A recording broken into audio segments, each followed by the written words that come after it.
somebody who loves music, the testimony of a good and dedicated choir is no matter who's on the keys, who's the band, singers do their job and do it well. So I thank you for doing it and doing it well. Brother Kimbrough thing, I just be telling you that I love it. I always wanted the baritone voice. I don't know why it is. The testimony of a good musician is no matter who's in front of the mic. Hallelujah. And now I realize the more and more I do this Sunday after Sunday, why the greatest soul singers started in the church. Right. Why the greatest musicians started in the church. All right. I'm worried sometimes if I'm not growing up in the church, relearning music, right?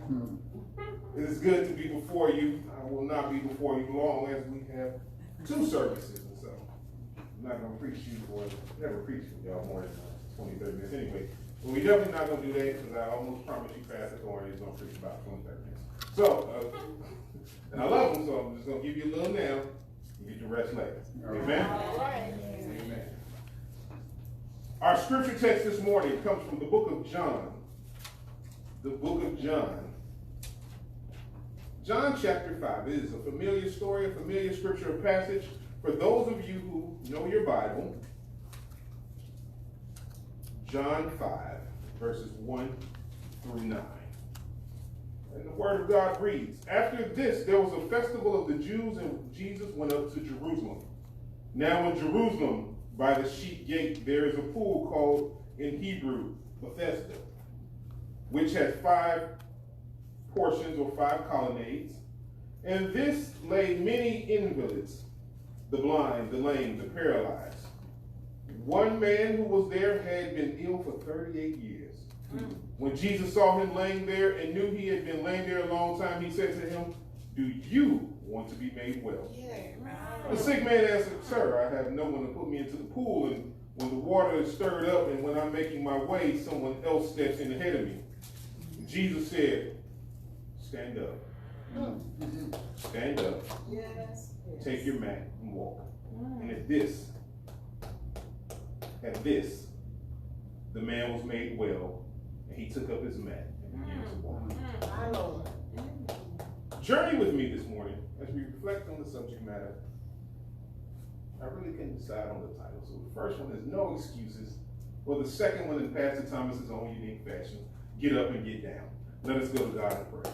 Amen. Most gracious and eternal God, we come before you this morning, laying at our own pools, dealing with the things we deal with, dealing with the challenges we deal with, dealing with all that has come with being human in an imperfect world. Now, God, we ask that you meet us at this pool and you do a mighty work for us.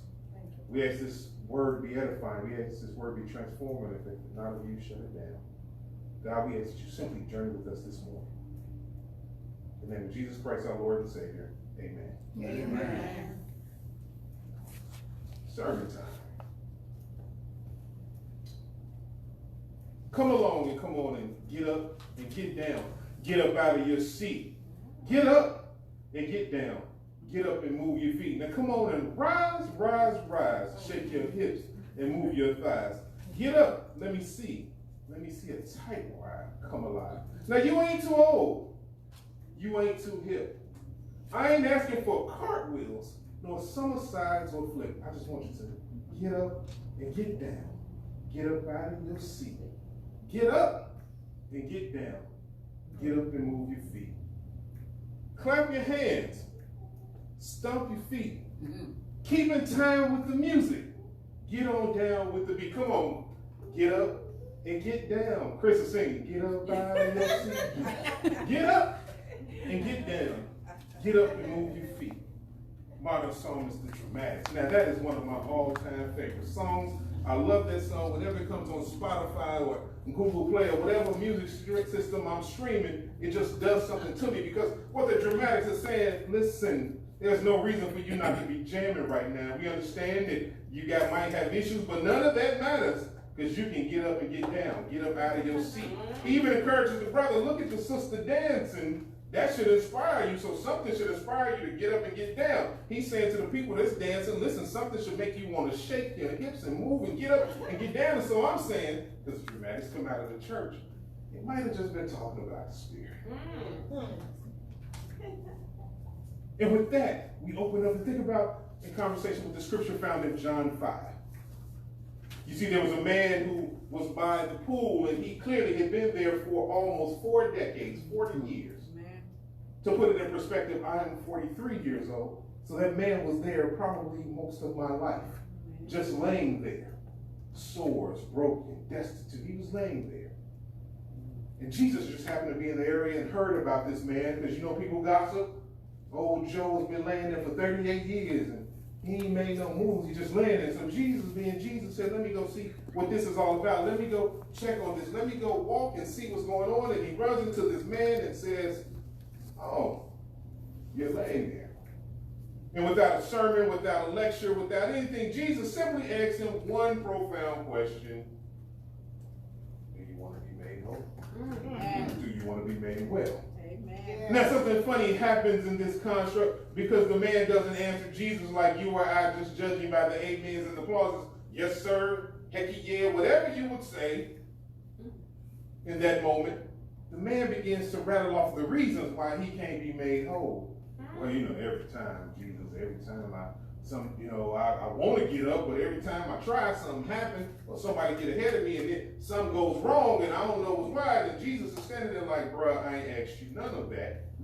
I just simply asked you, do you want to be made whole? My Lord. Amen. So Jesus does what Jesus does. Hallelujah. He says, pick up your mat and walk, and the man picks up his mat and walk. He walks away. Now, that's not part of our sermon. The next part of the story is another testimony for another day. But the point is, Jesus just simply told that brother to get up and get down. Get up out of your seat. And at the same time, Jesus told him, no excuses. See, brothers and sisters, there are some things in life that impact the way we live daily. Yes. Sickness is real. Finances are real. Mental illness and distress is real. Heartbreak is real. Job losses are real. Systemic racism, poverty, all of that's real. Outside of the moments where you are the direct cause, most of these things are really beyond our control. Yes. I own that. Sometimes things are beyond your control. God is aware of this, and that's why the Bible tells us there's not only a season for everything, but that it also tells us time and unforeseen circumstances befall us all. Amen. But more than telling you that things are going to happen, because they're going to happen, God shows up in our space when we are yet wanting to be healed. God shows up with the purpose of not only journeying with us, but in healing us. God understands that more than anything else, I'm with you. God comes to see about us in moments we don't expect.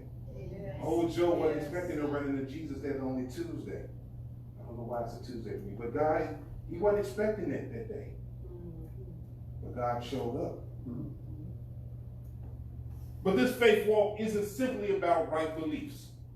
God requires each of us to do something as much as we believe in God. Amen. With our faith. Amen. Amen. As much as we believe, our faith requires that we press and do our part. Yes. There are no passive participations in true Christianity. There's no sitting on the sideline in true Christianity. There's no sitting waiting for it to fall out of the sky in true Christianity. There is a movement where you have to do your part. All right. Yes. All right. The book of James tells us that faith without works is dead. Yes. Yes. We've all been there. We wanted something. We had faith for something. Sister Chris had faith that she would be healed. Yes. Go to the doctor. Yes. I had faith for a better apartment, but then I actually had to look for one and go visit them. My doctor now tells me, Red, you got to drop about 50. So I had faith I could do it, but now I got to get into a gym. Our faith requires us to do something. Yes. Yes. And like the man, we all have reasons for being laying there. The Bible doesn't tell us, but it does say he had an illness, something happened. And as I just pointed out, almost 4 decades is a long time to be dealing with something. That's a lot of seasons. Yeah. That's seasons.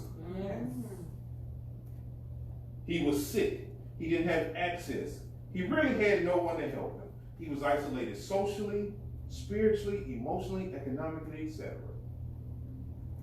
He had a reason to lay there and be in despair. But interesting enough, he had been so conditioned by his condition, you missed that. He had been so conditioned by his condition that when the chance for healing came, he defaulted to excuses. As I said earlier, Jesus ain't asked him none of what he was talking about. Jesus asked the man like he asked so many of us, do you want? Do you want that promotion? Do you want a better job? Yes. Do you want to be healed? Yes. Do you want your children to be okay? Yes. Do you want to get married? Do you want your church to grow? Do you want your denomination to be strong? Yes. Do you want your friends and loved ones, etc.? Whatever it is that your pool, whatever it is that you're trying to get to, Jesus simply asks, do you want it? Yes. These are simple yes and no answers. The who shot Johns and the why comes ain't important to Jesus. In fact, the text points out that Jesus ain't even acknowledged the man's sob story. If you go back and read it, when the man ran off his litany of why he couldn't, and why for, and what went wrong, and why am I staying here when I'm offering, when Jesus had just offered him a place of healing? Why are you choosing to stay in this place? Jesus didn't even acknowledge the sob story. Jesus simply looked at him and gave him further instructions. And I consider Jesus a fool and functioning black man. Jesus put his hand in the pocket and said, "Spirit of your master walk. I'm offering you healing, and you telling me why." And how often do we do that to God? Yes. How often do we do that to God? Yes. I won't. And Jesus shows up that day as a fool and says, "Do you want?" And then we say, "I want to, but I can't. I want to, but I can't. Somebody else gonna get it." God is standing there looking. I ain't asked you none of that. I simply asked you, do you want?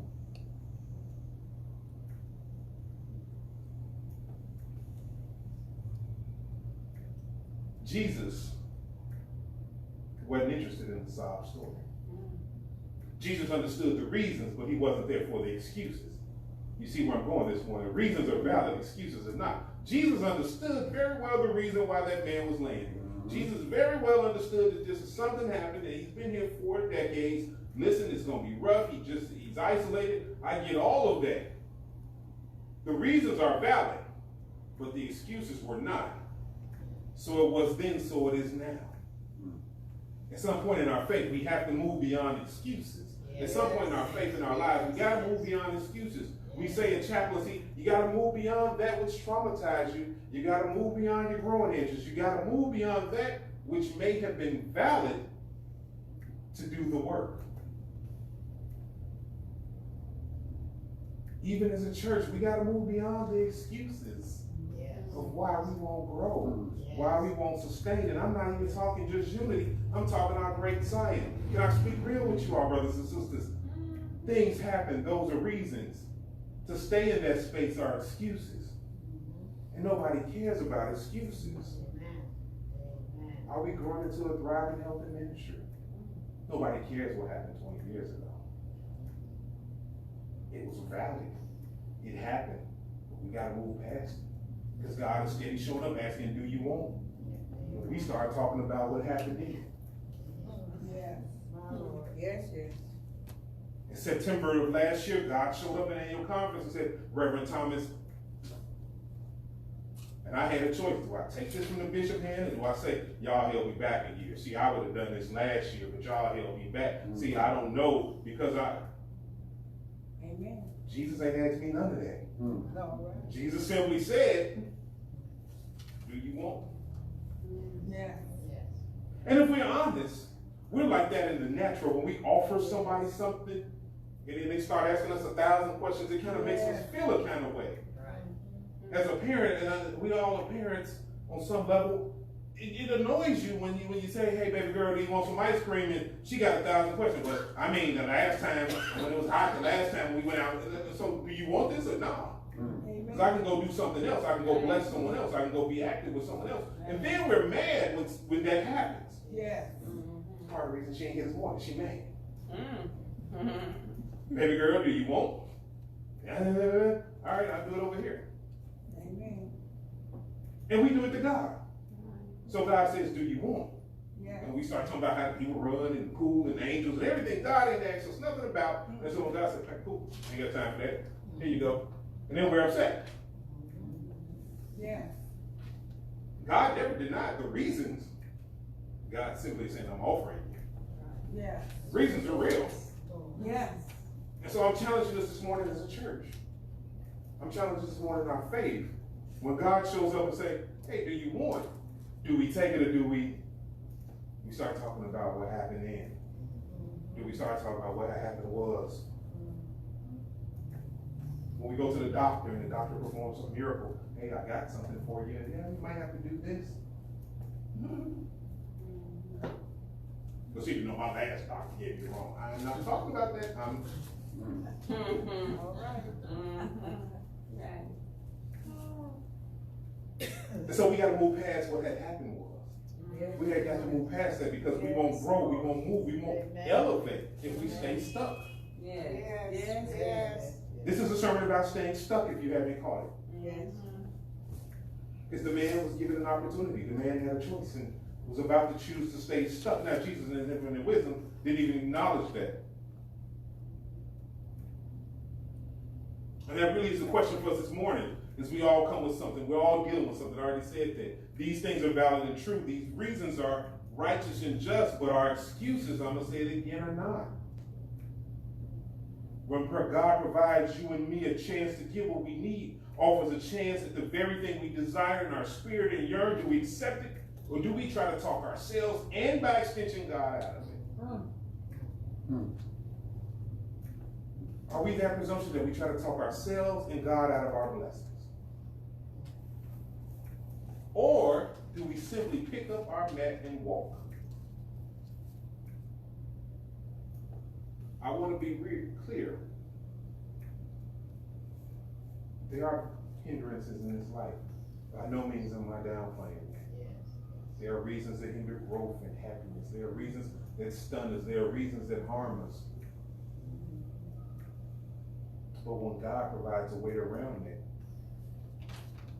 do we take it or do we settle in our own head and continue to lay there? You all may not know this, but your pastor in his younger days joined a fraternity. I am a proud member of Phi Beta Sigma Fraternity Incorporated. And when we were joining Phi Beta Sigma Fraternity Incorporated, using politically correct language because we're broadcasting, there was a certain poem chapter president Chauncey and Dean Alden had us remember. Excuses are the tools of the incompetent and used to build bridges of nowhere and monuments to nothing. Yes. Therefore, I will hardly use excuses. Excuses are the tools of the incompetent, used to build bridges to nowhere and monuments of nothing. So what are we building in the kingdom? Not just in unity, Yes. not just in the AME denomination, but the kingdom of God. At least from this young minister's perspective, God stays showing up and we stay giving God excuses. Yes. And in this year of our Lord 2019, maybe it's time out for that. Jesus is saying, pick up your mat and walk. Jesus is saying, get up and get down. Get up and move your feet. Get up and get down. Get up out of your seat. Come on and rise, rise, rise. Shake your hips, move your thighs. Get up.